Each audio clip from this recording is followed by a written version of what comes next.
Here he comes. I'd like to call the regular school board meeting for Tuesday, June 19th, 2012 to order. Welcome. May I please have the roll call?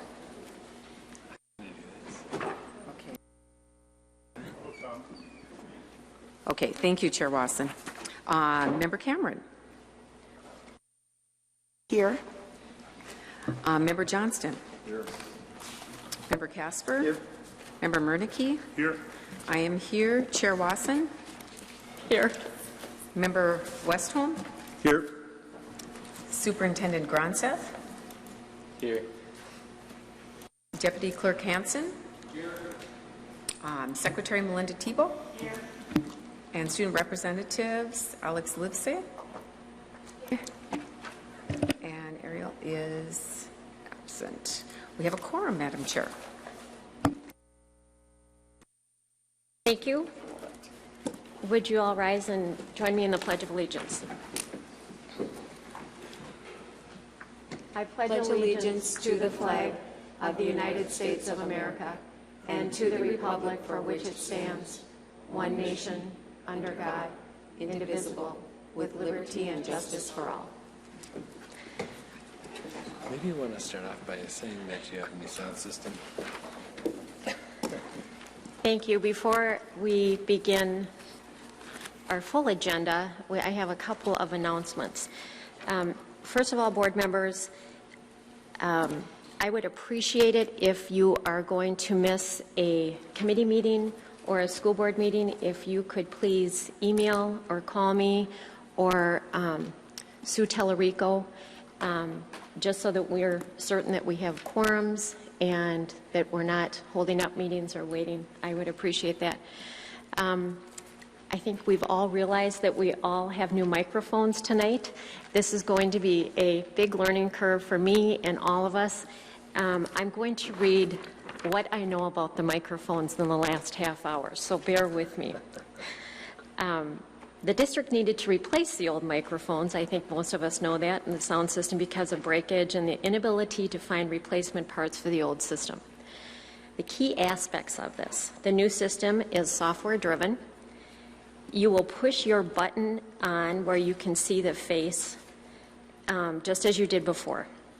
Your microphone will not be live when it's blinking. Your request to speak will go in a queue on my monitor in the order as the buttons were received. That doesn't mean I need to push in the order the buttons were received. So if you've had previous conversation, I may just allow you to continue to speak. At the time the microphone will stop blinking, your microphone will be on live. Once I click on the next member icon, your cue of the microphone will turn off. If you wish to speak again, turn your button on again, just like we did before. Some other aspects that are beneficial to the district: it improves the sound system for the audience. I think some of us have realized that beyond the white wall, it was kind of very difficult to hear. So that will be improved. The ability to control the front and back speaker volumes. There are speakers in your microphones which should help board members right coming at you. You'll be able to hear hopefully better. And the audio recording of the meetings will now be done digitally, which will provide ease for recording and a much improved quality sound. So that hopefully will lessen Melinda's work with keyboards and whatnot like that. So please all be patient, and I will do my best at keeping up on this. This will be a new challenge, but we're all up to good challenges, so bear with us all. Having said that, may I please have an approval of the agenda?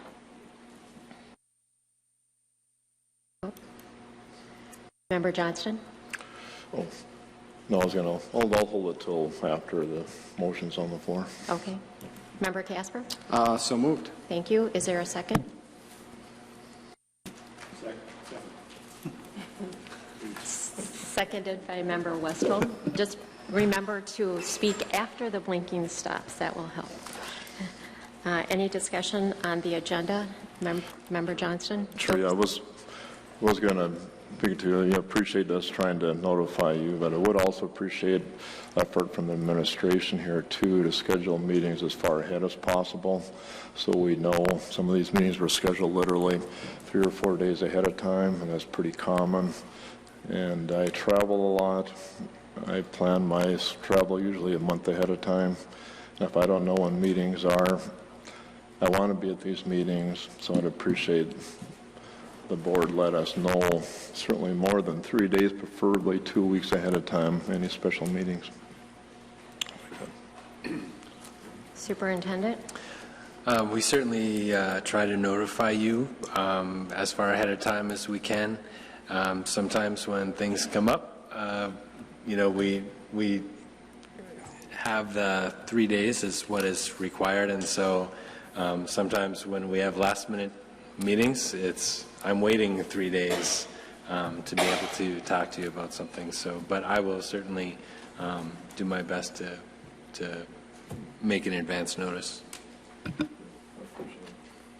Thank you. Any other questions or comments about the agenda?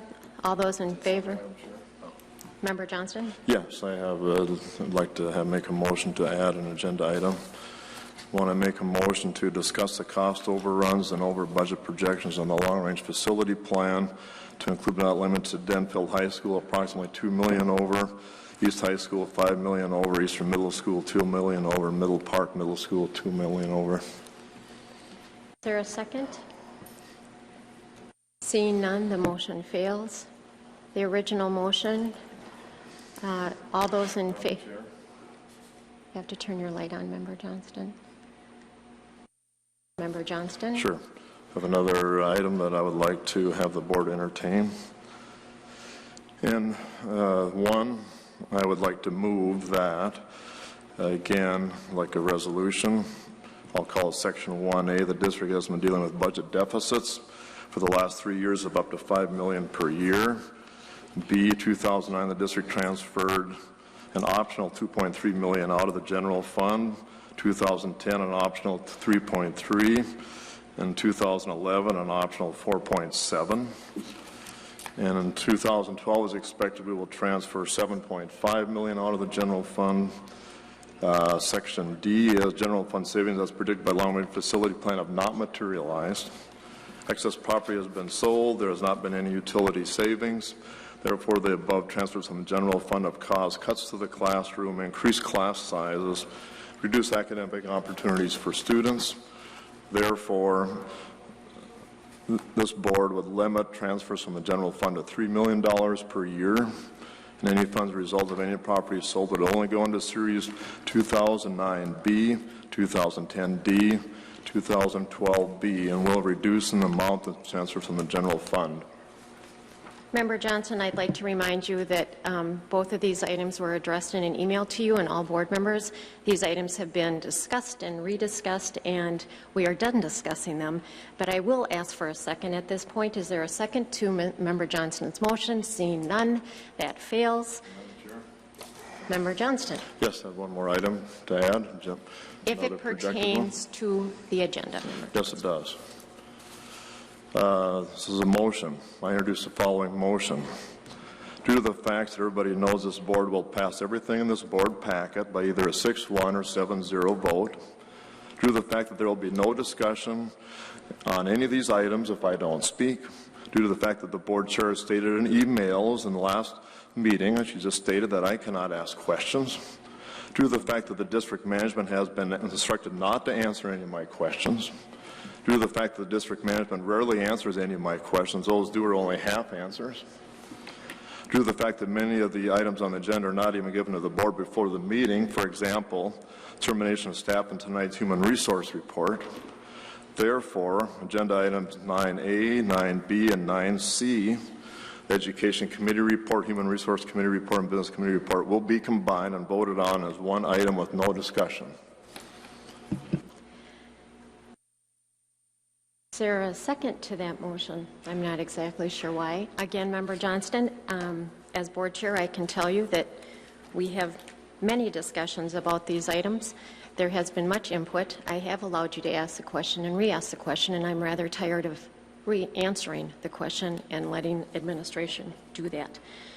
Moving on, and no more discussion on these items. All those in favor of the agenda, please say aye. Aye.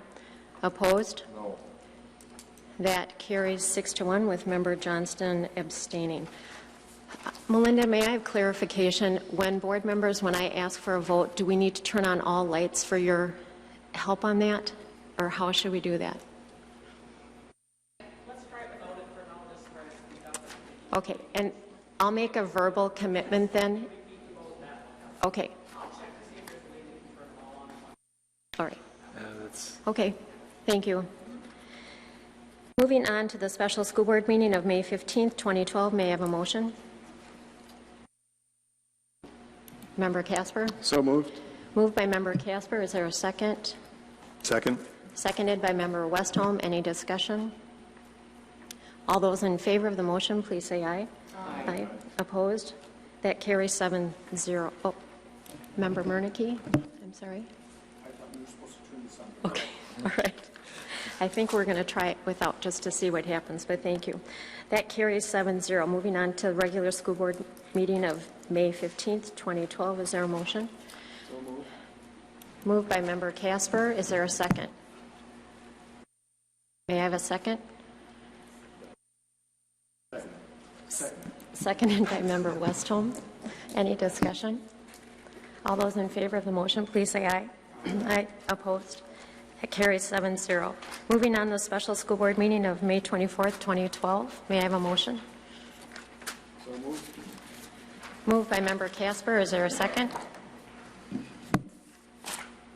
May I have a second? Second. Seconded by Member Cameron. Any discussion? Seeing none, all those in favor of the special school board meeting, May 24th, 2012, please say aye. Aye. Opposed? That carries 7-0. Moving on to the special school board meeting of June 5th, 2012. May I have a motion? So moved.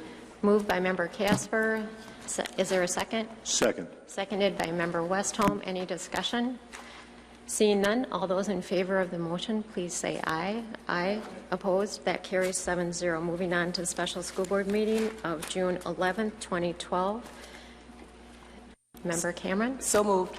Thank you. Is there a second? Second. Seconded by Member Westholm. Any discussion? Seeing none, all those in favor, please say aye. Aye. That carries 7-0. Thank you, Member Murneke. Before we move on to the audience participation, I just want to remind board members and audience members that we will conduct ourselves with grace and civility, and I will not tolerate people harming or hurting others, and I will call you at 3 minutes. Member Saliga-Punko will have a timer. It will turn to red when your time is up, and unfortunately last time I let people go a little bit too long, and I will the yellow is at 30 seconds. So I will interrupt you and say that your time is up today. So our first speaker is Mr. Lauren Martell.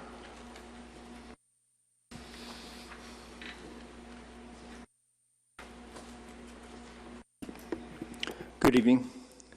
Last month, we were again subjected to the fiction about all the wonderful meetings that were held. One board member pontificated about the, quote, valid information given. Those meetings were attended primarily by inside players and Johnson Controls operatives. Johnson Controls knows this terrain very well. They know it takes quite a while for the general public to wake up. Those meetings were primarily a sales job, a way to get people ginned up for the money and for special projects like swimming pools and a new stadium. Once these vested people saw what they could get, it would be virtually impossible to stop this monster from rolling down the tracks. As I've knocked on doors in this community, I've heard a lot of stories about the way the few people from the general public who did attend those meetings were treated.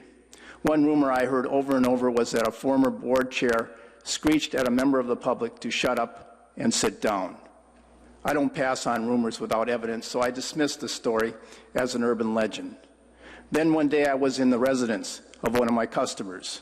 I run a water systems business, and I was working on the woman's system, and she started talking to me about the Red Plan, as so many of my customers do.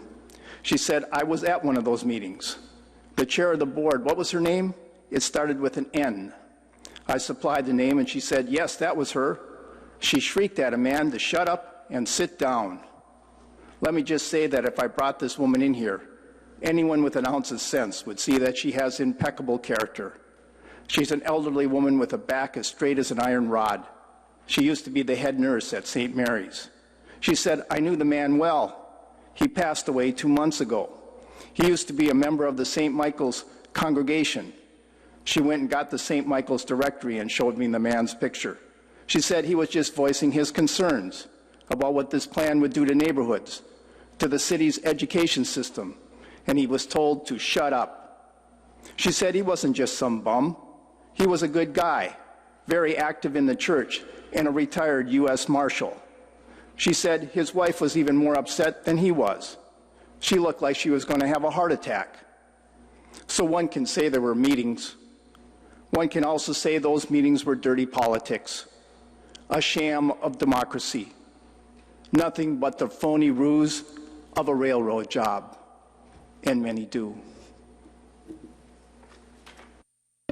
Our next speaker is Marcia Stromgren.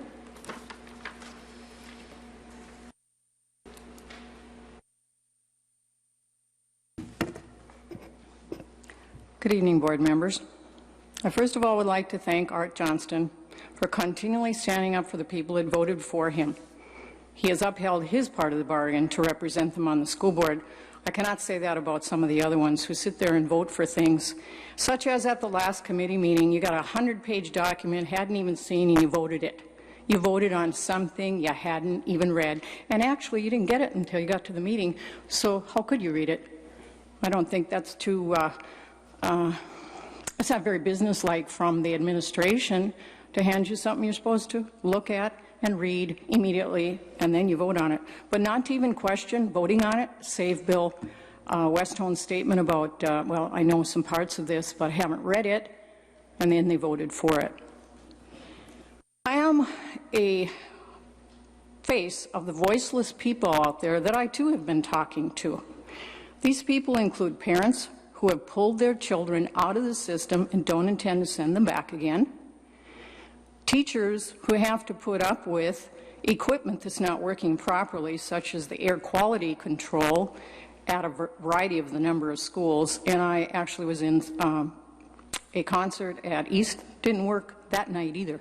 We all were suffering from overheat at that building. Water on the Piedmont floor at a brand new building, that didn't get remedied until when? And it started last fall. Students who have complained, and it was your student representative that last month said she'd like to see something done about the extreme heat at Denfeld. I'm glad to hear a young person had enough nerve to speak up. And us taxpayers that keep footing your bills, copper siding on a school. That isn't even in the architectural plans, and it's my money you're spending. You need to think about how you are spending the tax dollars, because people are mad, and I think they showed very clearly how mad they were when they wouldn't give you a referendum last fall. And guess what? They're probably not going to give you one this fall, and I and others who have absolutely nothing to gain, Ms. Wasson, as you said the other night at the meeting, we must have something to gain. The only gain we have is trying to make you people accountable to us, the voters, who put you right up there where you're at right now. You need to be more responsible to all of us. Thank you very much.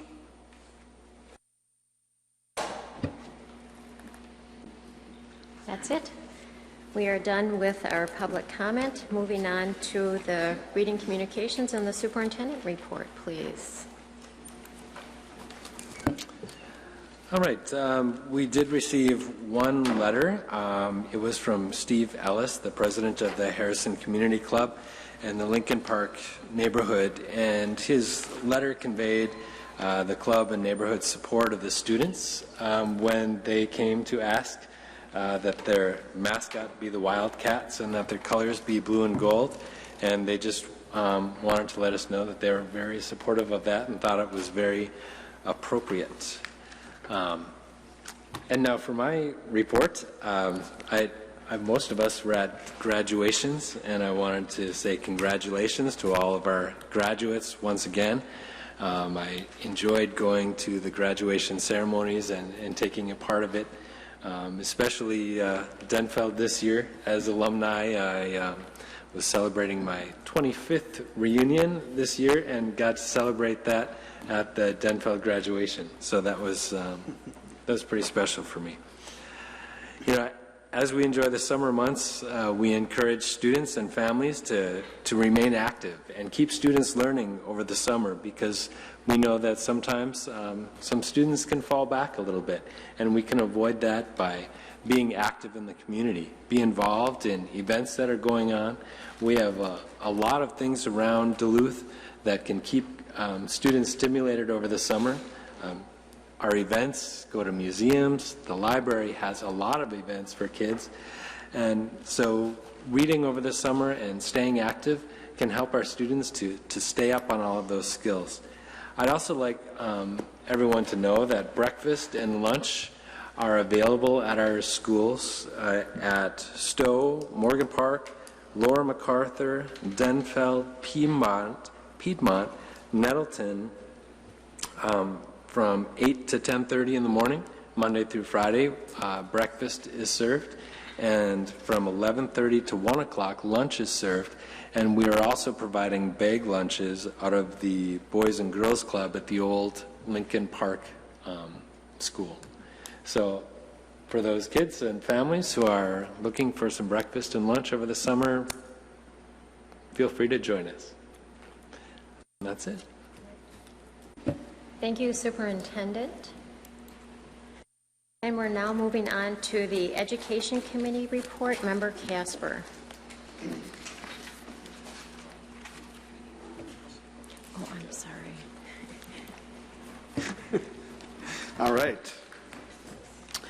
Before I start on it, I want to also acknowledge how great that is that our district is providing lunch and breakfast for the many, many kids in our community that need that and benefit greatly from that. So that's one of those services that often doesn't get mentioned for what our district does for people outside of educating them. And I really am very pleased to hear that we do that in so many locations and are helping so many families get good, nutritious meals. So, all right, moving on to the Education Committee meeting from for Tuesday, June 19th. We had a discussion from the Lowell to Lake Walk Trail presentation. Dick Haney and some folks came and did a wonderful presentation about a potential pathway being designed and created that would basically travel from Lowell School all the way to connect up with the Lake Walk near 32nd Avenue East. This is a great example of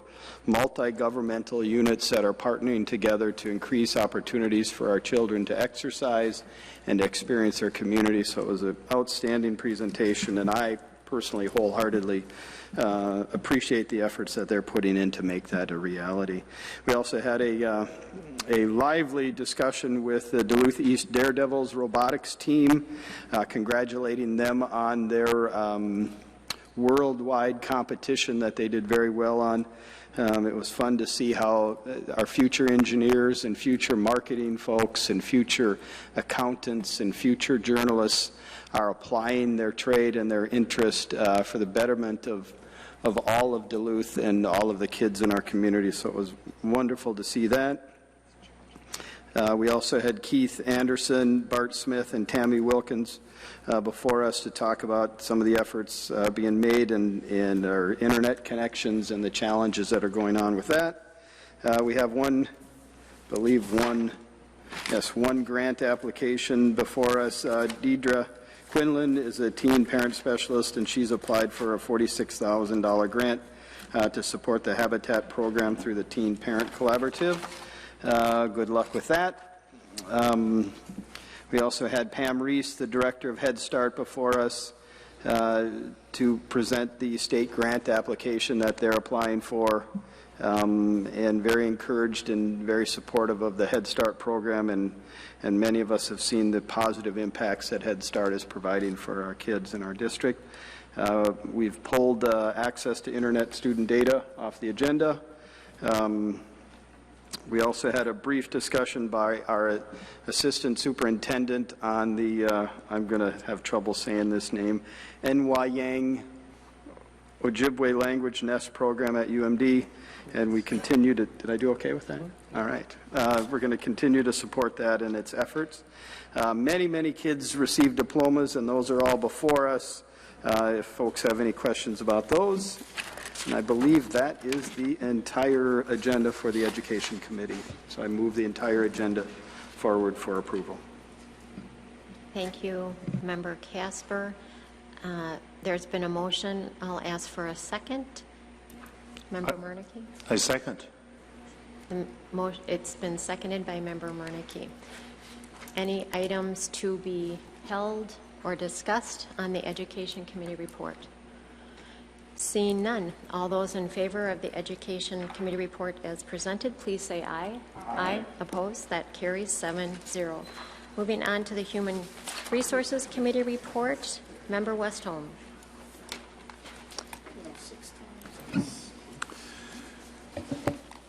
The Human Resources Committee meeting report, several items on it, obviously.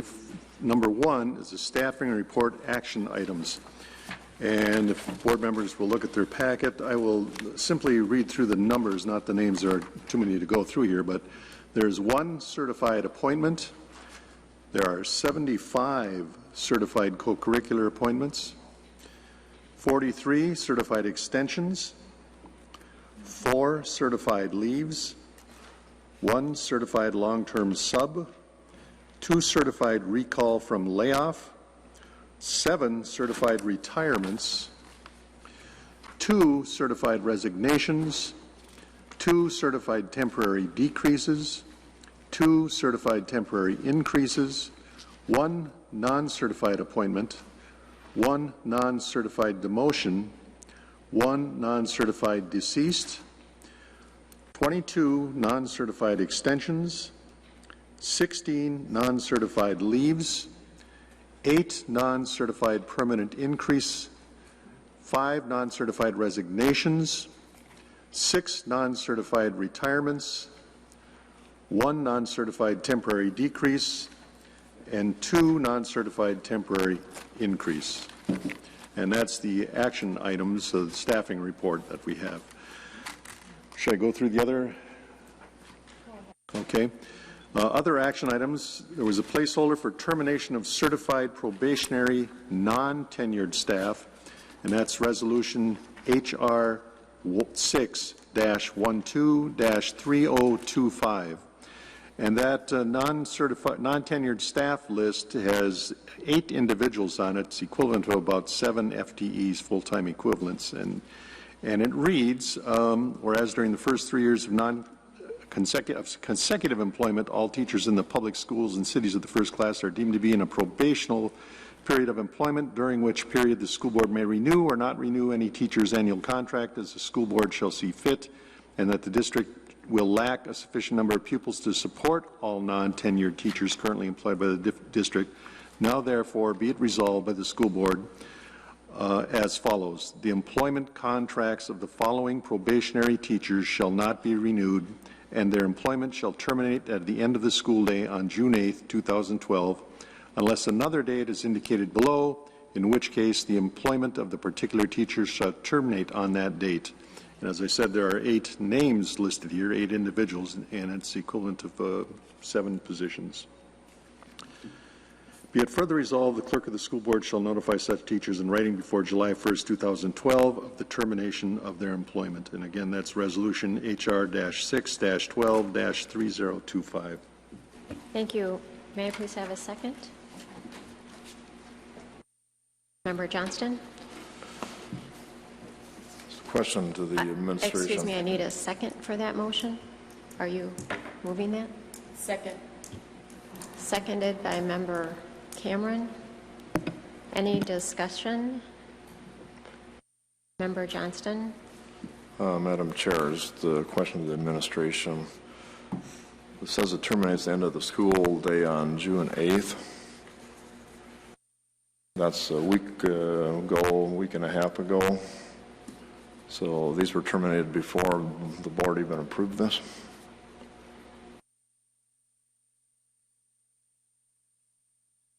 This is the normal process. We have to notify these teachers prior to July 1st. That's the important date for the board. But there have been ongoing conversations, and these individuals were contacted by their principals this week. But this is normal procedure. Thank you. Yes. Member Johnston? Well, that's a poor procedure. You can't terminate people before the board even approves them. Mr. Superintendent, I mean, how can we do that? Mr. Swirsky? At this time, we are making the recommendation to terminate these individuals. The board is taking action on that recommendation.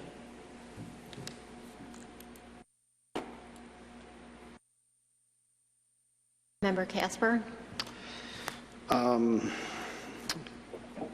I'm going to vote in support of this, but I'm going to express my displeasure with having to do this, and I know we all don't like doing this. Mr. Swirsky, could you tell me how many certified staff between the non-tenured and tenured were at this process? How many FTEs were laying off in total? I could probably add it up myself, but I'm hoping you have that. You want like the full-time equivalent? Yes. Is that what you're saying? Okay, we have 7.2 here. On the next resolution, there'll be 14.7.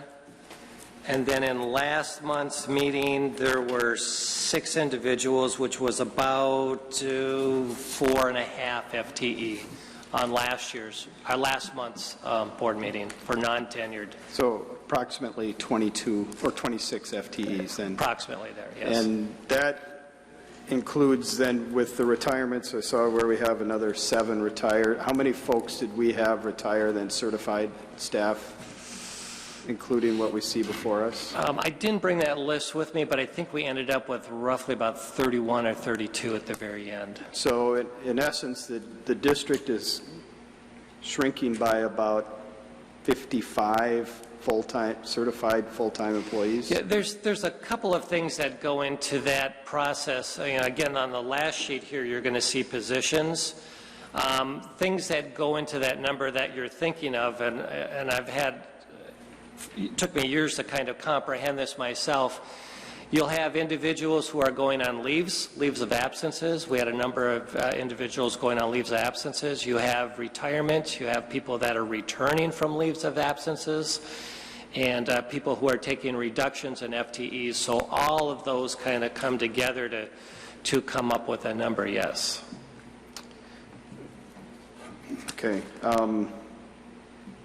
And I know we can't answer this, but certainly my hope is, and I believe everybody else up here, is that come August, when we're looking at our numbers, that we're bringing as many of these folks back as we can.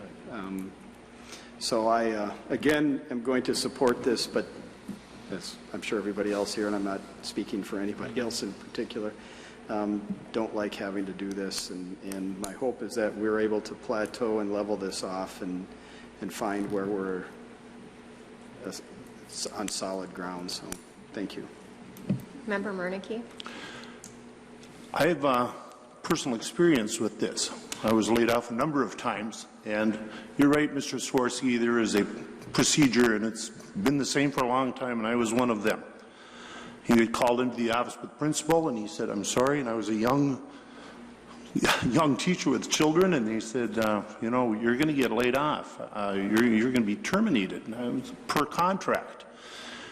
And the list is generated by the administration and approved by the school board after the administration makes the action. Now the school board has the authority to change that. We can change that if we want, but this is, and it has been, I taught for 36 years. This has been the procedure. You make the recommendation that the following teachers, non-certified, certified, are terminated, and we approve it. We're not doing anything out of the ordinary here. Thank you. Member Johnston? Thank you, Madam Chair. I appreciate you want to turn out my microphone until I'm done questioning from now on. First of all, just because the board has always done something doesn't mean that's the way we should do it. This board isn't going to change it. I have that isn't going to change. Let's bring up the fact that it's really a poor way to do business. Even another poor way is, again, we got this when we got here, zero notification before this meeting. We're supposed to be given, I believe even our bylaws say 3 days notification of stuff. We didn't know what the FTE count was here until I walked in here. I had to add these up myself when I got in here. Everybody says we're sorry for this. I don't see anybody being sorry at all for this. Nobody can even tell anybody. The media doesn't know. And I think that it's a time that we start doing things a little bit differently. Again, 7 FTEs here, 55 altogether. If Member Casper is correct here so far this year. We'll be talking about this later on today. And this board had an opportunity to not do this. We elected not to. We elected to terminate these people. And I think it's very sad, and I will be voting no. Hope everybody else in this room would vote no. Everybody else in this room, besides the people on the Board of Administration, don't want to do this. As we all know by the numerous emails, the numerous calls, the numerous upset people we've got, this board sits here and does absolutely nothing. Absolutely nothing. Superintendent, would you like to respond?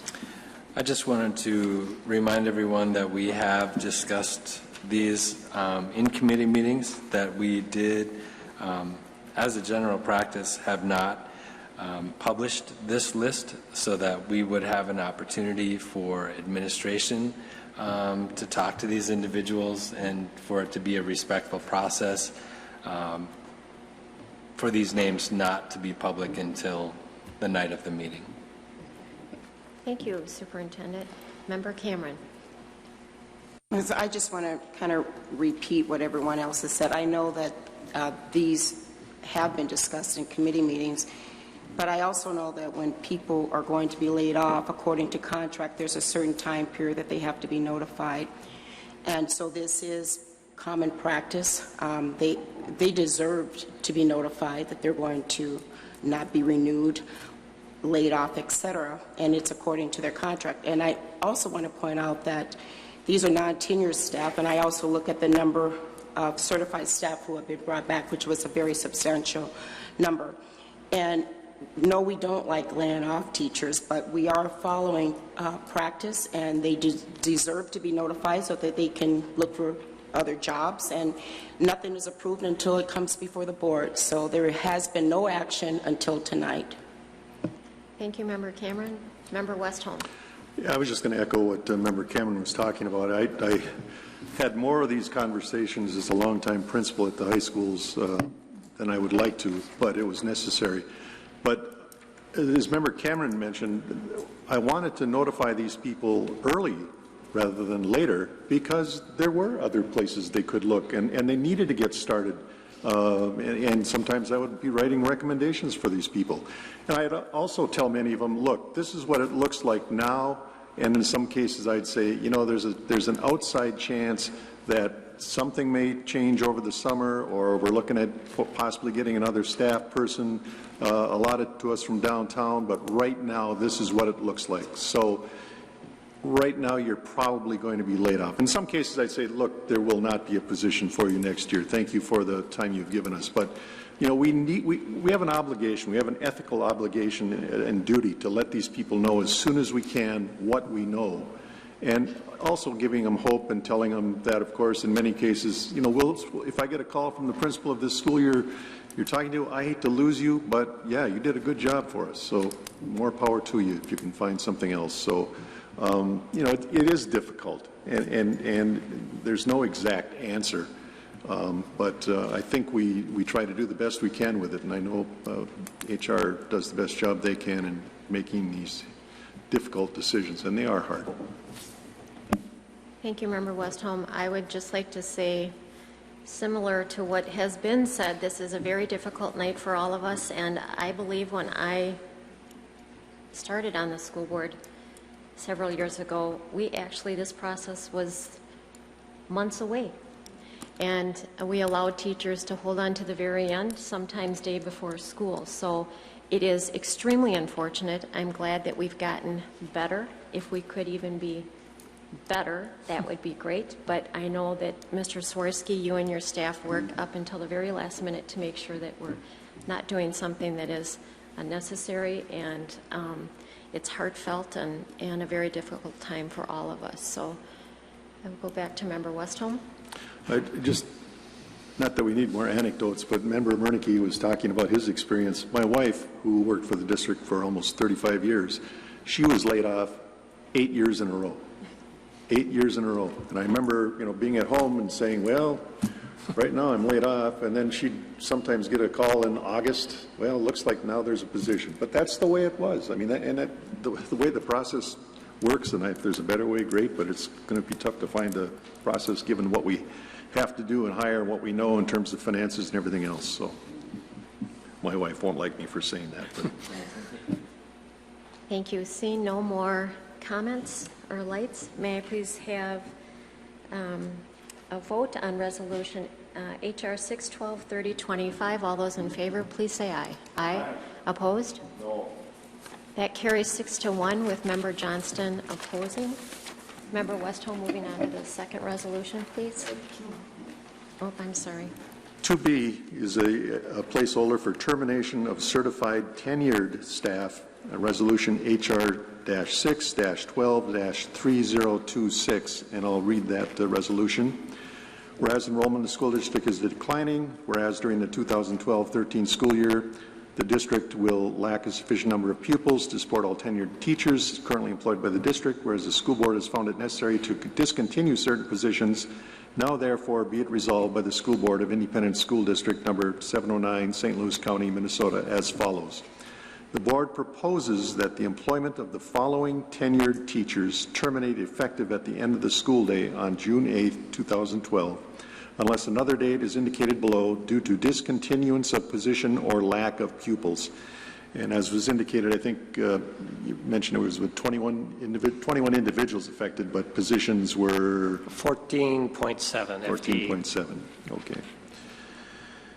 And the clerk of the school board shall notify all such teachers in writing of the proposed layoff, the grounds for the proposed layoff, and the right to request a hearing within 10 calendar days after receiving said notice. The clerk shall also notify all said teachers that if they fail to request a hearing within 10 days, they will be deemed to have acquiesced in the board's action. And that's resolution again, HR-6-12-3026. There's a motion. May I please have a second? May I please have a second?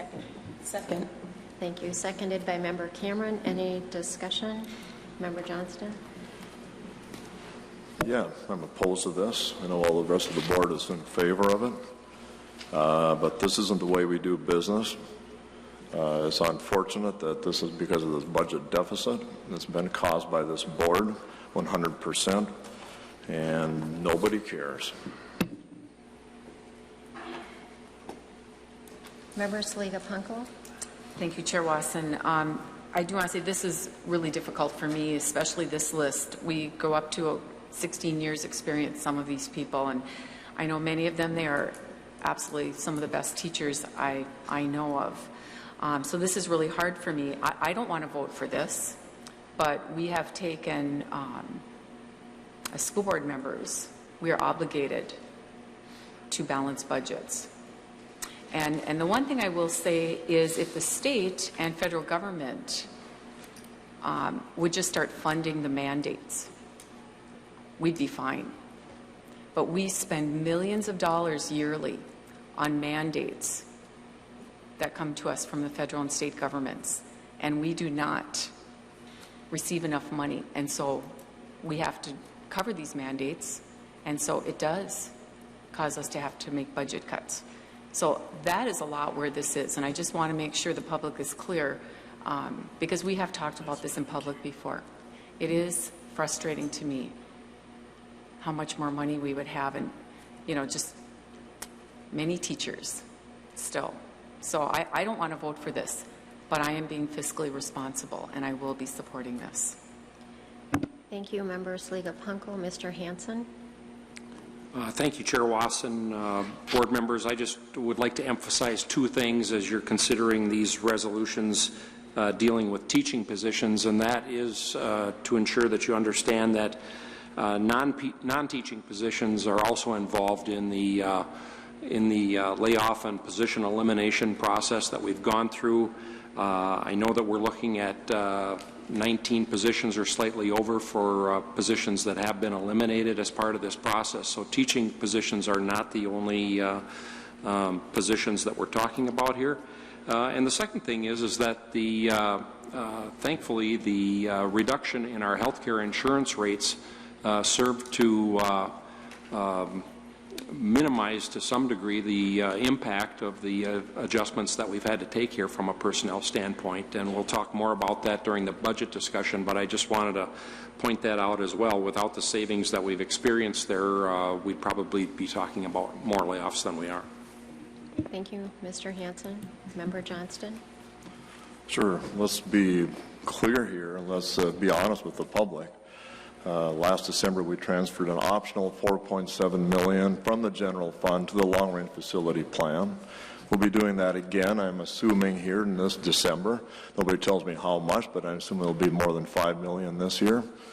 If you look at that $4.7 million that we did last December, that's equivalent to about 50 staff and teachers. That's about how many we've laid off. It's not a coincidence. This isn't because the state is doing it. It's because it completely what this board has done, 100%. We could have saved those 50 jobs if we wouldn't have done that. We wouldn't do it this December, and of course we will. And it's really sad. We have an option to do it, and we have neglected to do it. We have intentionally laid these people off because we have pulled this money out of the general fund. It's very sad.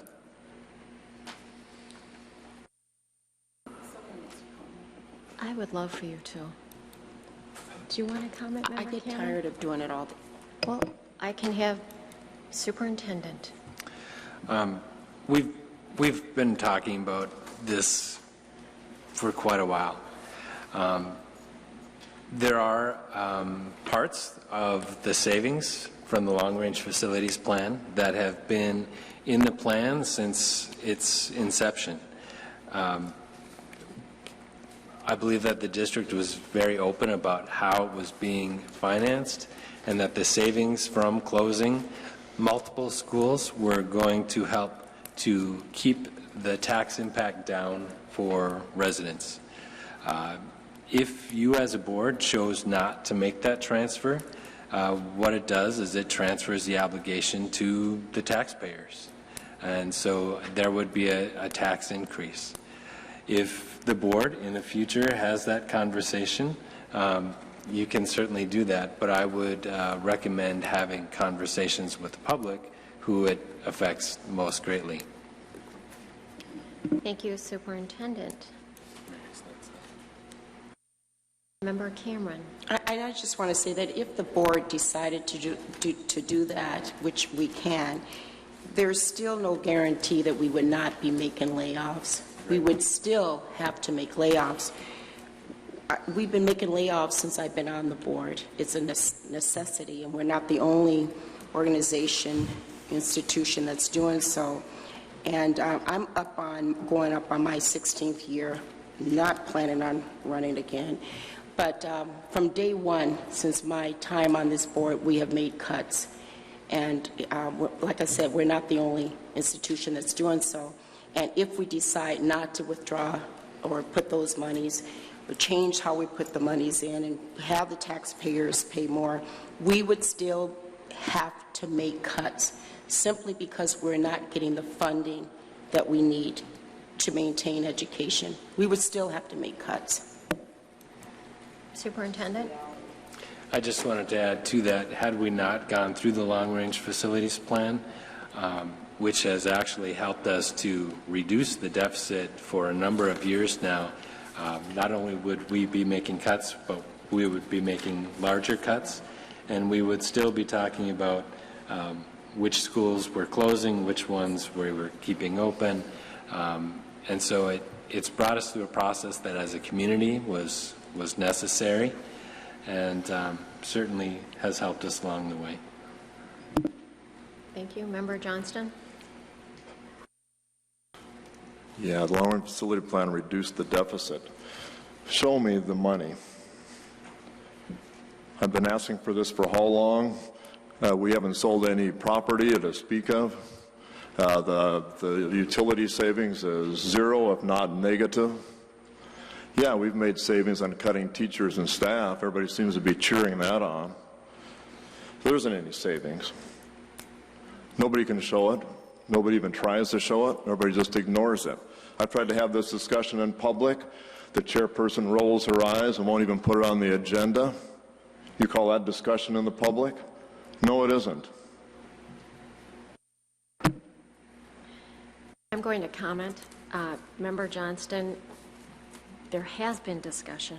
We have received handouts and emails from our business department. It is the interpretation that I believe you are having difficulty with.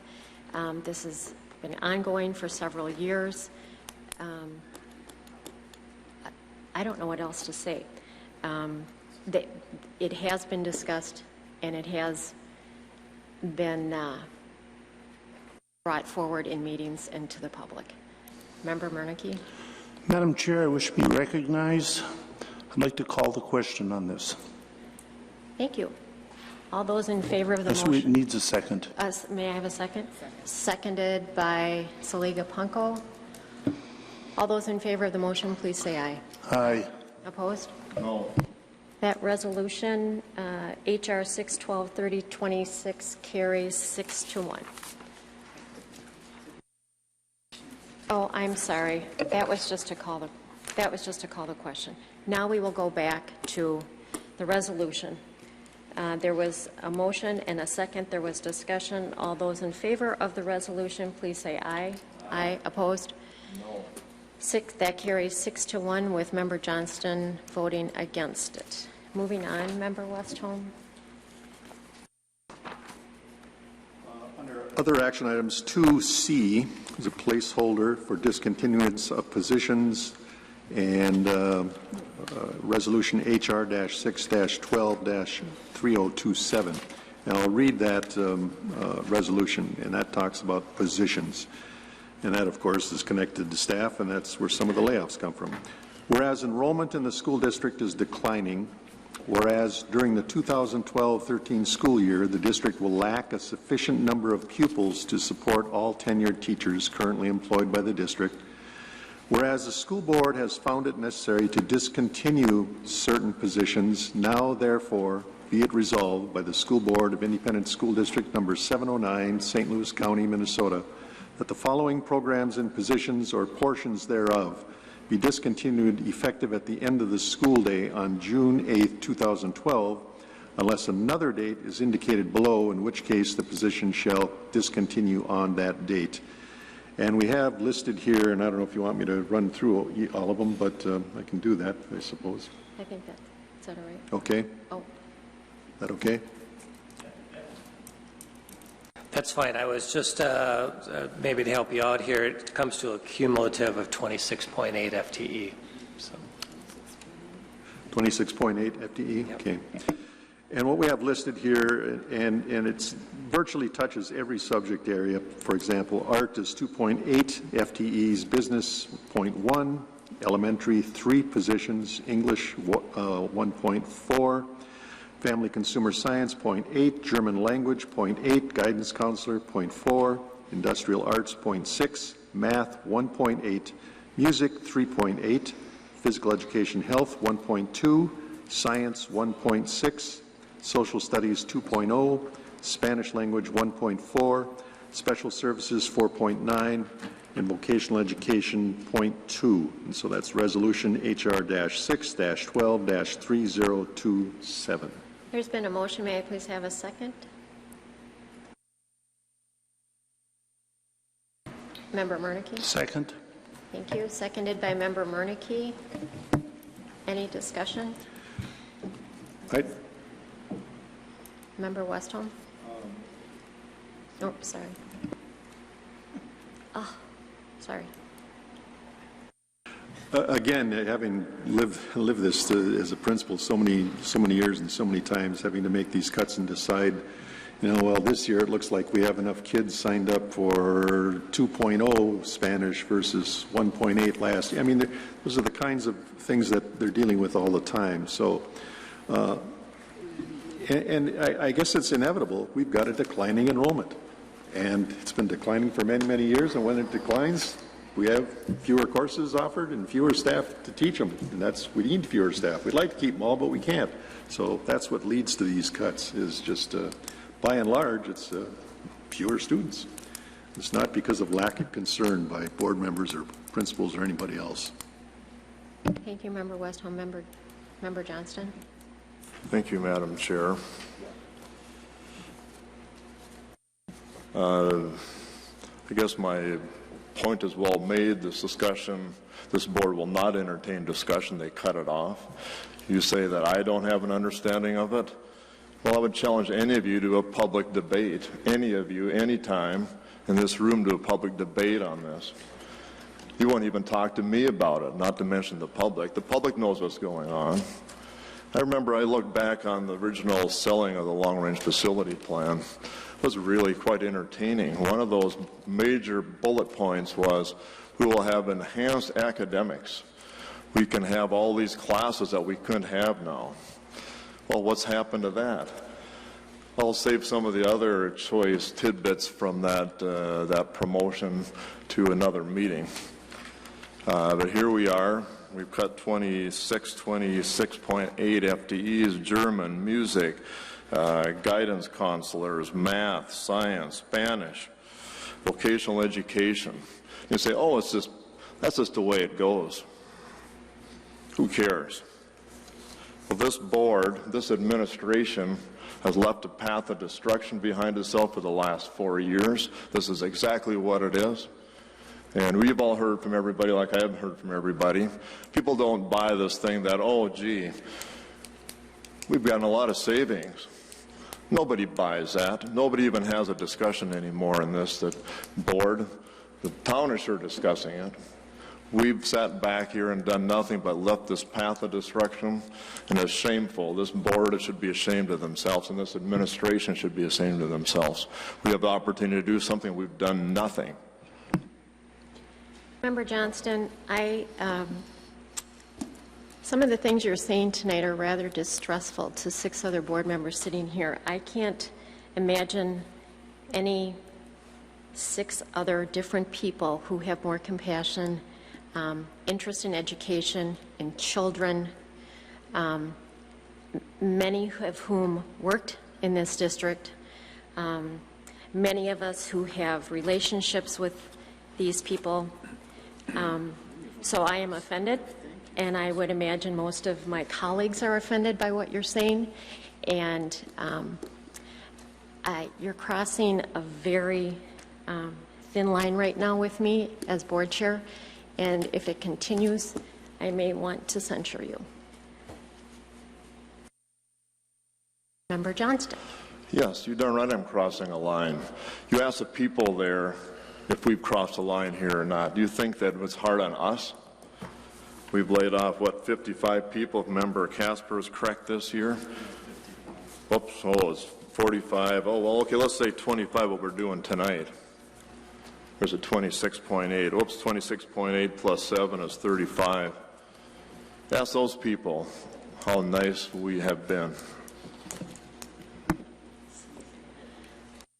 Seeing no other lights on, all those in favor of the resolution HR 612 3027, please say aye. Aye. Opposed? No. That carries 6-1 with Member Johnston voting against it. Member Westholm? There are no other informational items and no future items at this time. So that completes the HR report. So I move the HR report. Thank you. I need a second. Member Casper? Second. Seconded by Member Casper. Any discussion on the HR Committee report other than those items that we've just discussed? Seeing no lights on, all those in favor of the HR Committee report, please say aye. Aye. Opposed? No. That carries 6-1 with Member Johnston voting against it. Moving on to the Business Committee report, Member Saliga-Punko, please. Oh, I'm sorry, Mr. Swirsky. I just want to make, one final comment here. I want to acknowledge the principals and the teachers in our work with the DFT. It was a difficult time getting through this budget process. We worked very close with them. It resulted in a vote on that change for the middle school day. But I do want to acknowledge the patience and the dedication to working out that budget situation that everybody demonstrated. And these are quality people, and I just want to acknowledge that these are good teachers. So. Thank you. I'm glad you did that. I'm sorry I didn't see that your light was on. Member Saliga-Punko. Okay. Thank you, Chair Wasson. Okay, this is the Business Committee report for June 19th, and we'll just go through really quickly the financial report.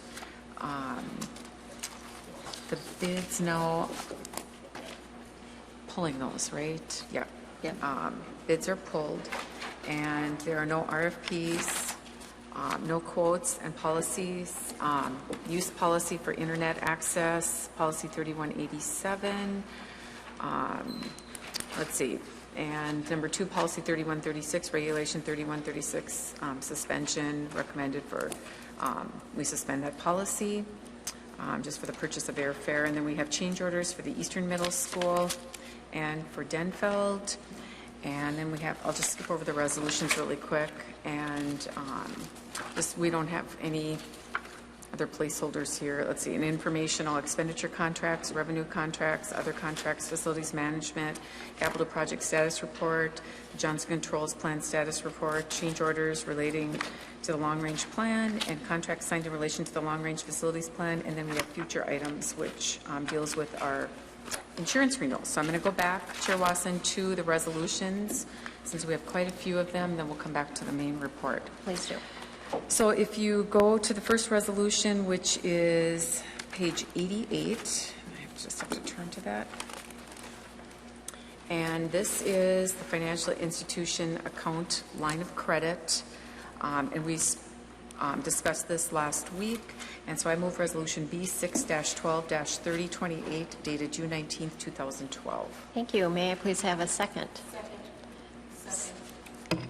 Thank you. Seconded by Member Cameron. Any discussion? All those in favor of the resolution, please say aye. Aye. Opposed? That carries 7-0. Moving on.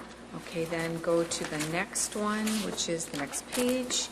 This is the local resolution to amend Job Z zone, working with the City of Duluth, St. Louis County, the building zones. I move resolution B6-12-3029 dated June 19, 2012. Thank you. May I please have a second? May I have a second? Second. Thank you. Seconded by Member Westholm. Any discussion? Member Johnston? Yeah, could give me a brief description of what this is and the significance of it?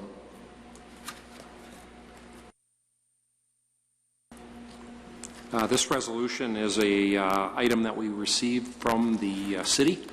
It comes with their recommendation. Basically, what they're doing here, and the school board has to approve that, is to exchange property that is currently designated as Job Z area. In this case, they're removing 25.6 acres of the Canadian National Job Z zone, also removing another 1.5 acres from the Atlas Job Z zone, and creating or adding that to the newly created Maintenance Facility Job Z zone. That would be the sum total of the 27.1 acres that would be added to the Maintenance Facility Job Z zone. Facilitates the development of the old Delta Airlines maintenance facility at the airport site, and will create a Job Z zone in that area to enhance the development opportunity there. has no tax impact on the school district in any way. Thank you. Mr. Hanson. Seeing no other lights, all those in favor of the resolution, please say aye. Aye. Opposed? That carries 7-0. Moving on. Oh, I'm sorry. Thank you. Okay, this resolution is the resolution authorizing the purchase of real property from Christ Lutheran Church. I move resolution B6-12-3033 dated June 19th, 2012. Thank you. May I have a second? Member Casper? Second. Seconded by Member Casper. Any discussion? Seeing Member Casper? Yeah, unfortunately, I was unable to attend the meeting where this was discussed. So I am just looking for a little background information on this. Have we resolved how we're going to cross kids across that road, Mr. Leiter? Member Casper, members of the board, we have identified a sidewalk that would and could be installed. We're also looking at crosswalks, depending on when and how the field would be used. We would also consider using crossing guards, similar to like we do in the morning for those special events or purposes that would be at the field.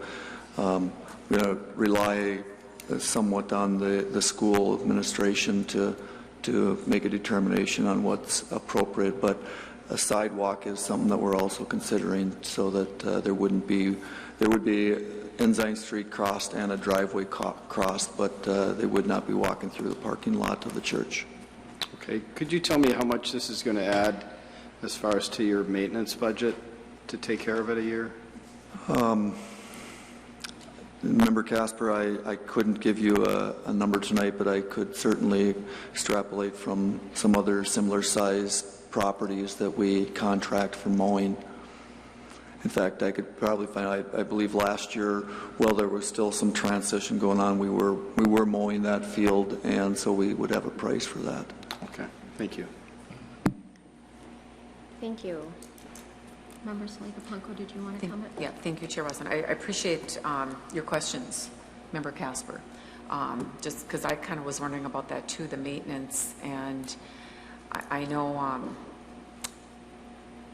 struggling a little bit with this because of the safety, and I know that the staff wanted property right there by the school. So I just want to make those comments. We've talked about this forever. Okay, seeing no other lights on, all those in favor of the resolution, please say aye. Aye. Opposed? That carries 7-0. Moving on, Member Saliga-Punko. Okay, and then we have, let's see, the next resolution, which is a resolution authorizing the application for conveyance and purchase of tax forfeited land near Homecroft. I move resolution B6-12-3034 dated June 19th, 2012. Thank you. May I please have a second? Member Casper? Second. Seconded by Member Casper. Is there any discussion? All those in favor of the resolution, please say aye. Aye. Opposed? That carries 7-0. Next.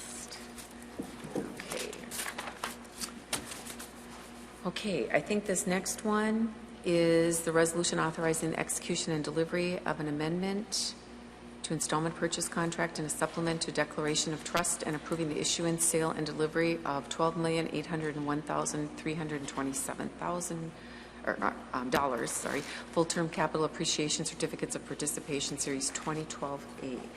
I move resolution B6-12-3016 dated 6/19/2012. Thank you. May I please have a motion, and then I'll call on you, Mr. Hanson. May I please have a second? I'm sorry. May I have a second? Member Westholm? Second. Thank you. Mr. Hanson. Board members, we did have two bond sales today, and we have Mike Hoheisel from Northland Securities and Bob Tofty from the Freiberger Buchanan Law Firm here in Duluth. And I would like to invite them forward to summarize the results for you at this time. As you'll recall, Because this happens today, they bring the results up to us, and we give you information relative to the resolutions prior to, but we aren't able to fill in all the blanks until the sale happens, and so those are available to you tonight in your package. And with that, I'll turn it over to Mr. Hoheisel. Good evening, Chairwoman Wasson, members of the board, Superintendent Gronseth. It's my pleasure to bring these 3 sheets that we just handed out in front of you. Today we took bids in our office on the next 2 resolutions, the one in front of you and the next one. If you will be so kind as to look at the first sheet and the third sheet. The first bid was for $12,801,327 for the Series A bonds. The winning bidder was Piper Jaffray at a purchase price of $13,805,000. $13,805,000. That doesn't ring a bell to anybody. It shouldn't. They put a better interest rate on this than we expected for the capital appreciation certificates, and I'm trying to slow. There were 3 sheets in each one, so if it got mixed up, I apologize. I think they got a little messed up. All right. Well, if everybody grabs this sheet, I'll make it even simpler. Great. If every board member has a sheet that looks like this, Take this one, if everyone can have this. Okay. the winning bid was for $13.8 million. The true interest rate that they bid was 4.18. The cover bid was Hutchinson Shockey. They bid 6.44%. So it was well over a 2% cover. There's not a lot of people that sell certificates, zero coupon bonds for certificates, and it obviously was a throwaway bid. But with that, we had to restructure that this morning. We brought that down, as you can see on your sheet, the summary sheet. You can see that the borrowing amount, we reduced that by $902.65. That created $10,617.19 more in construction proceeds.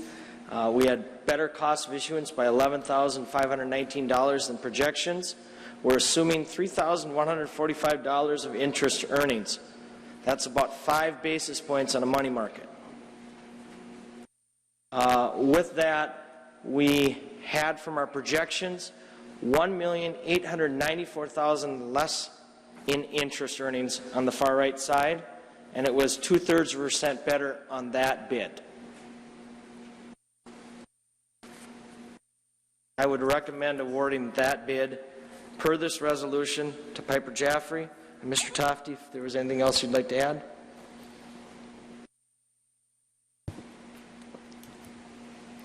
I'd be happy to answer any questions that you have. The resolution before you has the actual numbers based on the bid that Mr. Hoheisel reviewed, adjusting both the principal amount as well as the interest and the yields in the resolution.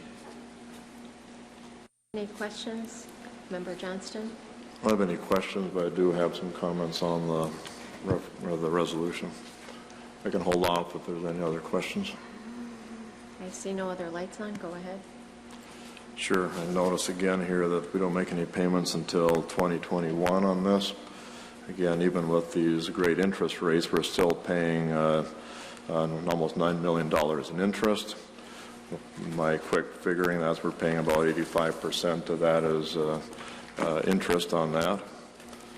And of course, this is not a question to the bond people. This is a question to the board.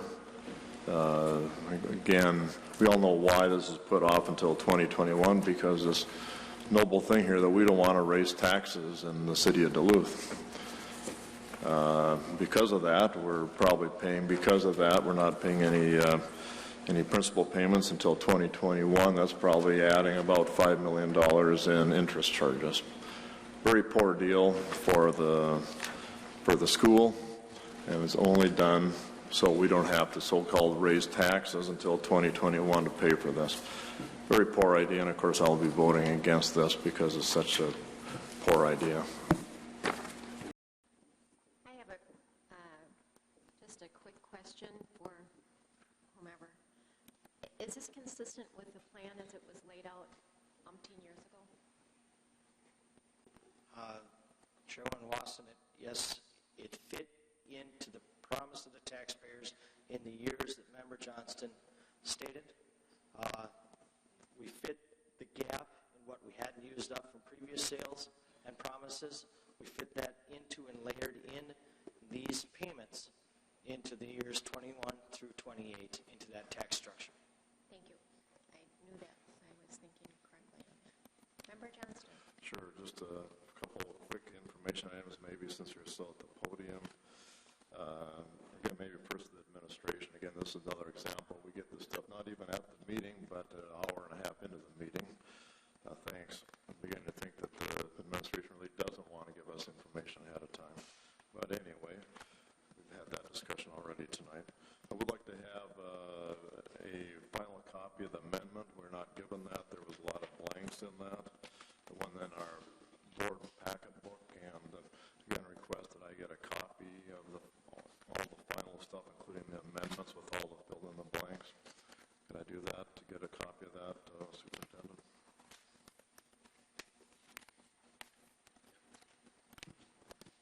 Yes, we'll get that to you. Right, seeing no other lights on, all those in favor of this resolution, please say aye. Aye. Opposed? That carries 6-1 with Member Johnston voting against. Moving on to the next resolution, please.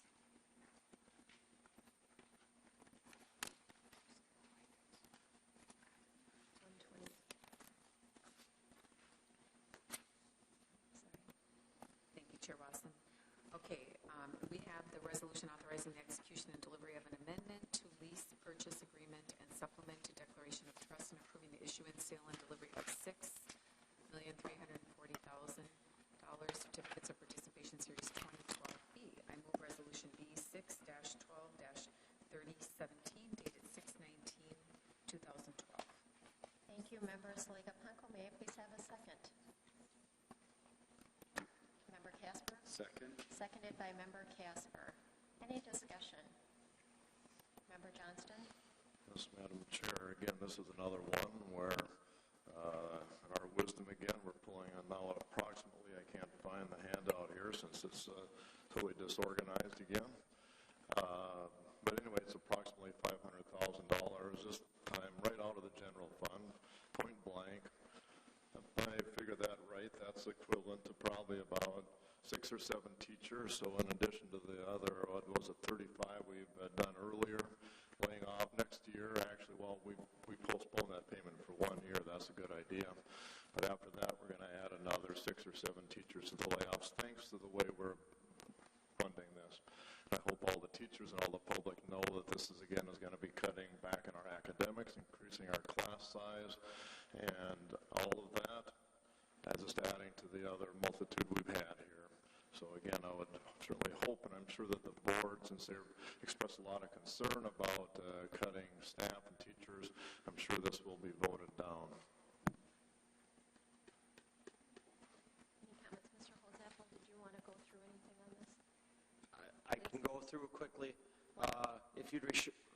If you'd go back to this box, the bid from Hutchinson Shockey Early was for $6,243,816.15. It carries with it a true interest cost of 4.957%. If you look at the bottom right-hand corner of that box, you can see that this is not a negative number. This is a reflection of your rating. The first bond issue carried the school district credit enhancement as a backup to the payment of the Duluth taxpayers. This is not a payment that comes from Duluth taxpayers. This is a payment that comes from the operational savings of the general fund or property sales, as it may be. With that, the rating agency moved you from an A1 to a Baa1. However, annual appropriation carries with it one more notch of risk, so that's a Baa2. Clearly, in my estimation, 2 things are going on with this bid. One, there are two to three entities in the state of Minnesota that have annual appropriation debt or revenue debt on rather large projects, ice arenas, fiber optic, purchase of school buildings, where they are looking at not paying the bondholders. That risk is part of why you're seeing a higher bid, I believe. The second piece of this, of course, is directly related to the rating of the school district. We did receive a bid. We are, because of that, the capitalized interest required, you can see, was $30,400, but the cost of issuance came in 23 better. So we are reducing the amount to the construction proceeds of this by $6,486. However, investment earnings will pick up about $1,500 of that, and we'll have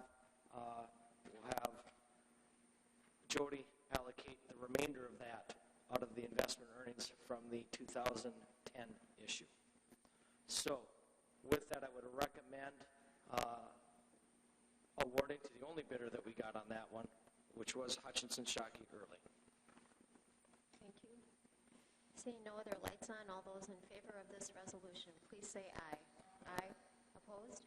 That carries 6-1 with Member Johnston voting against it.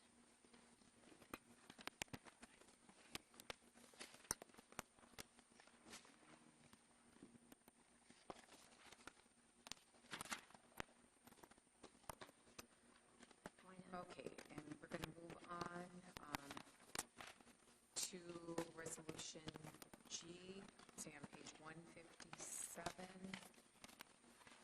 And actually, we all received this, board members, if you have a chance to see it. The resolution of adoption of the fiscal year 2013 budget.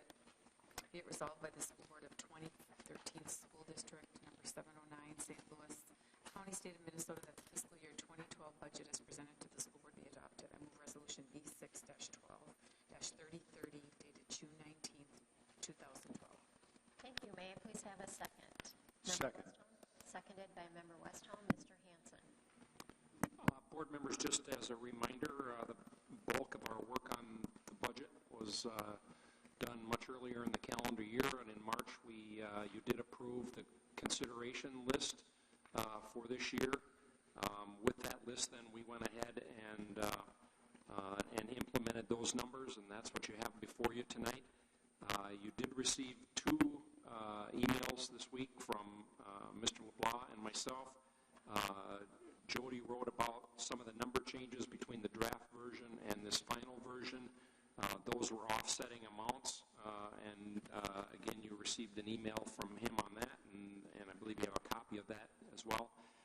What I highlighted to you was while the bulk of the consideration items were accurately estimated and implemented per what your prior instructions were in March, we had a handful of items that when we implemented them did not come out at the numbers that we had previously estimated, and I highlighted those for you on the sheet. I'll briefly review them now. Restructuring the middle school day, we had previously estimated at $1,089,000. That was $795,000. Reviewing all non-intervention classes less than or equal to 25-1. That actually is going to be taking place or has taken place already as part of the allocation of FTE to each building and what the principals are going through to decide what classes to offer and what not to offer based on the enrollments that they have in each of those classes. So we didn't take a special reduction for that. I'm going to skip the student-teacher staffing ratio item for now. Site administration, when that was complete, actually came in $34,000 less than what we had estimated. Limiting a high school to 6 classes, as you can see from the list, is $60,000 less. That's because the limits were only implemented for the 9th graders, and that 10, 11, and 12th graders were not limited in this case, and so that's why that number is a little less. And then the transportation savings of $180,000, we will be seeing a transportation savings amount from the new schedule that you approved previously. Unfortunately, we've seen some fairly significant increases in transportation costs over the last couple of years, and right now our ability to be very comfortable that those savings are going to all go to the bottom line is just not there, and so we didn't count that. As a result, then, we were able to reduce the previously approved increase in the student-teacher staffing ratio that was at 0.91 to a number that was closer to 0.4, and so 550,000 or thereabouts of that number is not needed. And again, all of this is in play because of the savings that we saw on a healthcare savings plan. The healthcare premiums on the healthcare plan. That was about $1.3 million less than what we had. We had forecast an increase of 6.5%. The actual number that we're seeing for next year is a decrease of 5%, and that creates a difference of $1.3 million. And so the final numbers are called out on that sheet that I distributed to you, and again, those are the numbers that are reflected in the budget package that you have. Thank you, Mr. Hansen, for that explanation. Are there any other questions? Member Johnston? Sure, Mr. Hansen, I don't quite understand. We originally started out with a $4.8 million deficit. We had $1.3 million in the savings. Last I had heard it was a $3.5 million deficit. But again, it looks like we're only doing a $1.4 million reduction here, so I don't explain the difference there. Member Johnston, what I did not include on this sheet was all of the other considerations that were approved in March that came out to be equal to the dollar amounts that you saw at that time. And so these are only the items that varied from that consideration sheet that you approved back in March. Okay, so the actual way we dealt with the deficit is $3.5 million, and that's still the number then about. Actually, the original number that we had was 3.8, and then 1.3 off of that ends up to be about 2.5. No, we were given 4.8 originally. What's then a $1.3 million reduction in health? That's what I remember. The deficit that we're looking at was $3.8 million. It was $4.8 million from where we were currently budgeted. But if you remember, that wasn't based on last year's adopted budget because there was $1 million that was added afterwards because of a late change in funding from the state. And additional students, more students than were projected, came in the fall. And so we added $1 million to this year's budget. I believe it was maybe in about October.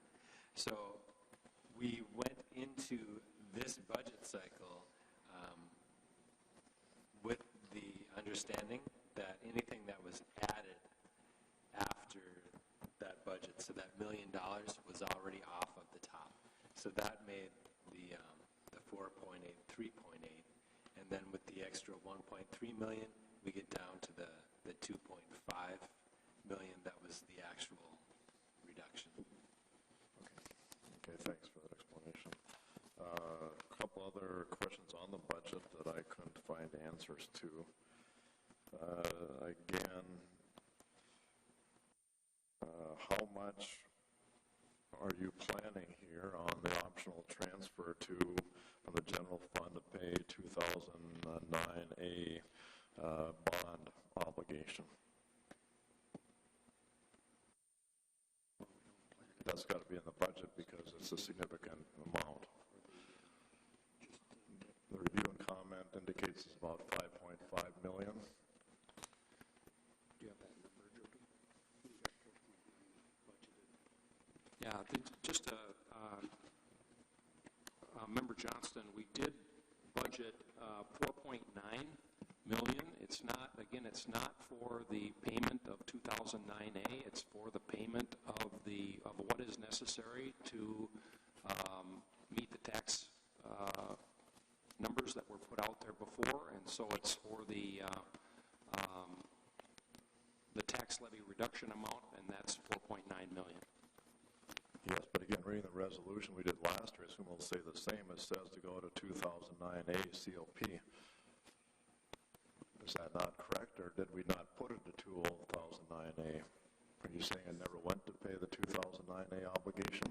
And we have to call out a debt item or more than one debt item to put it against, and we just happen to call that one out.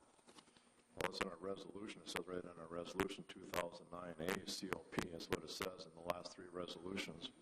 And that's what I just said. We have to put some number in there for an issue, and we put 2009A, but the amount doesn't come from the 2009A amortization schedule or anything like that. When it goes to pay it off.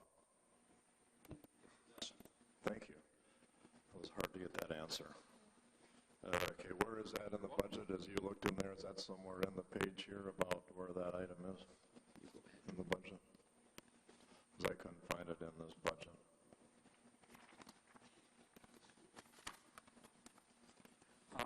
On page 16 of the adopted budget, you will see the transfer out from the capital fund. And then if you go to page... Did you say where on that page? Yes, at the bottom of the page, it shows a transfer out of $4.9 million. That's an estimate at this time. We were waiting for the final bond issues and that we're having here, and that number will be recalculated. Last year we did know the number. At this point in time, we do not know the number, but it will be around $4.9 million. Okay, thanks for that clarification. Also, where is the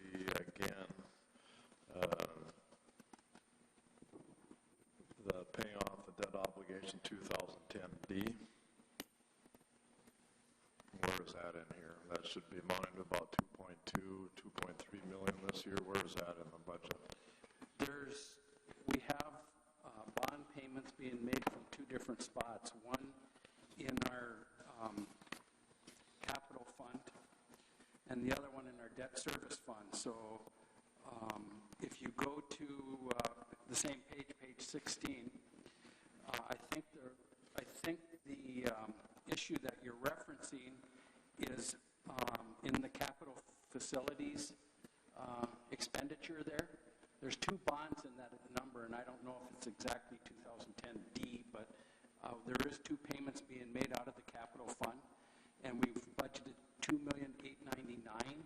Most of that does go to the debt. There is some other miscellaneous expenditures in there, but most of that is the debt payment, or at least I should say lease payments. Sure, right. You can call it what you want, but again, that's part of the way we're paying off the obligations for the long-range facility plan. Thank you. People don't know that's where I've come up with my $6.9 million. If you add that up, it'll be about 7.5 next year. Thank you for that clarification on the budget. Could you clarify what exactly lease payments go to and where those funds have to come from? The lease payments, we have what's called we've established a designated account, and as you know, we are taking general fund operational savings, depositing it into that account. We have some rebates going into that account, and our land and property sales will go into that account. The lease payments, the board has to annually approve that budget each year and what have you, and those are being made out of currently being made out of our capital fund, and that's what Mr. Johnson was just asking about, which is approximately $2.8 million for the next fiscal year. And then we do make an equity transfer from the capital fund, which is coming out of the designated account, and move it to a transfer in our debt service to do, as Mr. Hansen was reiterating to, as a levy reduction to the taxpayer. So there are two types of payments being made, one from the capital, which relates to lease payments, and then one for debt service for the GO bonds.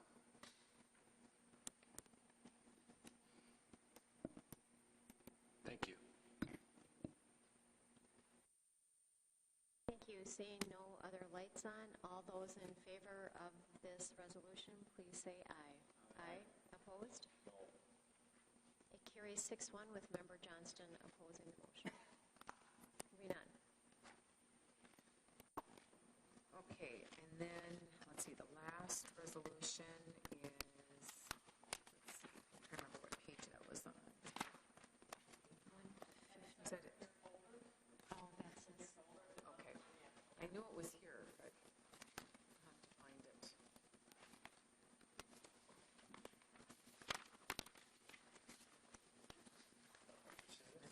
It's the one that was. Here it is. Yeah. Okay, it's the authorizing the sale of real property located at 2401 Ensign Street. I move resolution B6-12-3036 dated June 19th, 2012. Thank you. May I have a second? Second. Member Cameron seconded the motion. Any discussion? Member Johnston? Yeah, what the resolution are we talking about? Apparently this is one of these ones that we didn't receive till we got here, and I can't find it. It was in the Friday packet, Member Johnston. If you had gone through that, you would have seen it. It was mailed. Well, Mike can't find it either. It's in your green folder right at the Yeah, front of we your all microphone. reopened that up. It's also, it was mailed. This is my case in point there. We'd like to get this stuff ahead of time. We got it at 6:30. It was mailed to you on Friday, in your Friday packet. Now we got our 3 days. Wow, that really makes me feel good. All those in favor of the motion, please say aye. Aye. Opposed? No. That carries 6-1 with Member Johnston opposing. Member Saliga Punko? Okay, then I think I'm at the point now, I moved the remainder of the business committee report. Thank you. May I have a second?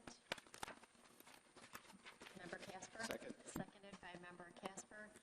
Any discussions or items to be pulled out of the business committee report? Member Johnston? 1G.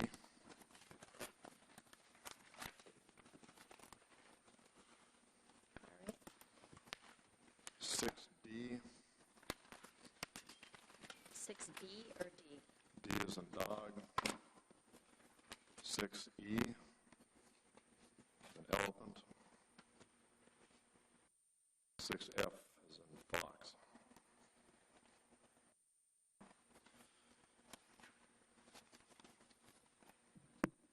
Thank you. Any other items, board members, for discussion? Member Johnston, you can begin with your first item, 1D. Administration.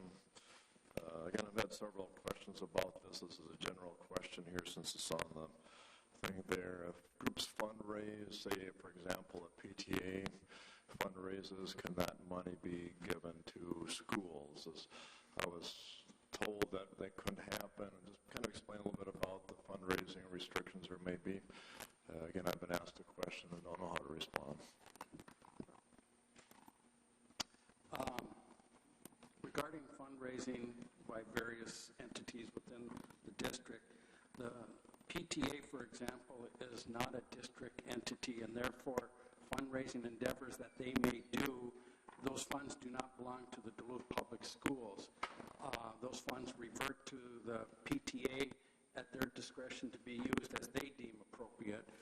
Fundraising that involves our students, and our students are collecting monies in that, those monies need to be deposited within the student activity account within that site for the school's discretion, even though it may be sponsored by a PTA or sponsored by some other organization or entity. Those funds still belong to the Duluth Public Schools, and the students within those sites have the discretion on how those funds are used. So I don't know if there's any other clarification you would need on that what other questions you would have regarding that. But Member Johnston? Sure. So if a PTA wanted to contribute, could they? Or, I mean, could they make it as a grant? I mean, it's probably not a lot. I don't know if it's worth much effort, but Again, I keep getting asked these kind of We questions. get that all the time. What happens is the PTA may ask a school what needs they may have, and then the school tells them the kind of need they may have, and then the PTA will go out and hold a fundraising. And when they, generally under that circumstance you're describing, when they donate, and they become a donation then to the district, when they donate, if they're donating monies, they may designate it for a specific purpose. If they are donating property, we would recognize it only as property. We would not assign it a dollar value. Would you mind if I pass those questions on to you? Would that be all right? Because I obviously can't answer. I'd be more than happy to respond to them. Thank you. Member Johnston, moving on to your next item, which was 6D.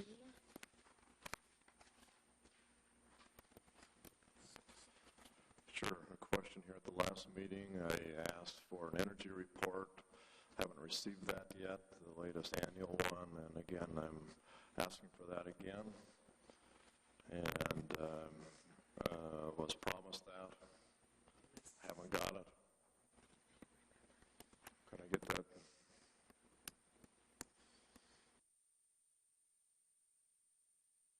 So noted. Member Johnson, members of the board, we have the report completed for the FY11, and so I can certainly provide that. I'm sorry I didn't get it to you. Thank you. Member Johnson, moving on to item 6E.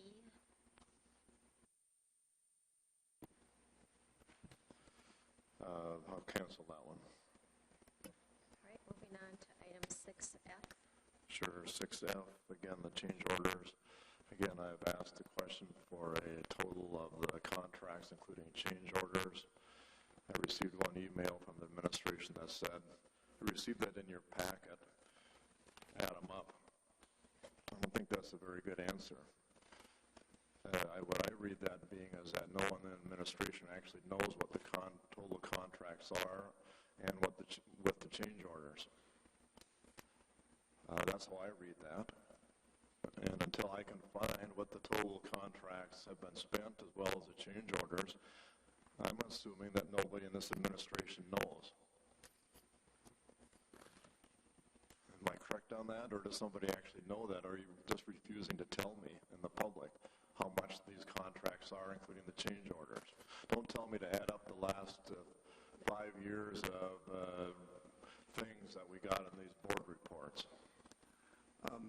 Member Johnston, I'm sorry if that's the response that you were given. I don't recall making that response that you could add them up. I certainly have records in my office of each contract and each change order applicable to that contract. If there was a response given, it may have been from the standpoint that we don't have a summary of sheet prepared with every contract and every change orders, the totals related to them. If you wanted to come to my office, I'd be glad to show you the records that we have, and from that, if there's some information we can provide to you, I guess we can look at preparing some type of report. But I'll give you a call tomorrow, and yes, I will do that. I'd like to see what the totals are. I hope you have a spreadsheet with the totals on them. I do not have a spreadsheet totaling it. I think I've referred to the cost summary status report before, which was the intended summary report for the school board that does show the encumbered cost remaining, and contingency that was provided you today. Also, I want to make sure it was the most up-to-date information as of June 19th. And so that is reflecting all of the contracts and the change orders included in those contracts, as well as remaining costs still expected related to the project. You told me that did not include change orders. Member Johnston, this cost summary status report includes the change orders. Includes everything. That's correct, and that was repeated a number of times in past meetings. If you, in the past, have referred to a report that was in our part of the Johnson Controls, which was the long-range plan contractor and supplier report, that just included the original contract amounts to try to indicate whether it was a local or non-local contractor. That has not been updated throughout the course with change order information related to each of those contracts. Okay, so you're talking about, no, don't cut me off, Mike. We're not having a call for the question here. The one you're referring to is a total contracts, a budget here. That's been budget. That's one you're referring to. The other one was a breakdown on contracts by local, etc. The one that I was referring to, that one doesn't have any breakdowns on who the contractors and what the change orders were. The total you're talking about, that doesn't have that broken down. It includes it, but I want to have it broken down by what did Laura Mack cost, what was the contractors, and what were all the change orders for the contractors. That's what I want. I'll give you a call tomorrow if you don't understand what I'm asking for. It's a very simple thing. I'm sure that a $315 million project that you have some change orders, you tabulate it somewhere very easily. And I just want that. It's all I want. Seems like an extremely simple question on a $315 million project. Member Cameron? Chair Watson, I just want to point out that the only employee in this district that reports to the board is the superintendent, and I've said this before. I think that our request for information for administrators that do not report to this board should go to the superintendent or the assistant superintendent. And we should not be drilling the administrators at board meetings for information. And that way, Member Johnson and any other board member, if they go directly to the superintendent, they'll get the information they're requested, and we don't have to question who said what and when. All right, I would agree with that, and that has been past discussion, so I will ask that Member Johnston, if you could go through the superintendent's office to acquire this information. He can decide how you will be given that information or when or whatever. That's how I'm ruling on that. Member Johnston. Sure, thank you. I will do that. All right. I see no other lights on. All those in favor? Oh, no. There's of the Business Committee report. Right. All those in favor of the Business Committee report, please say aye. Aye. Opposed? That carries 6-1 with Member Johnston voting against it. We are now moving on to the special school board resolution. May I have someone volunteer to read that, please, or a portion of it? It doesn't have to be the entire thing. Members Liga Punko, can you highlight? Thank you.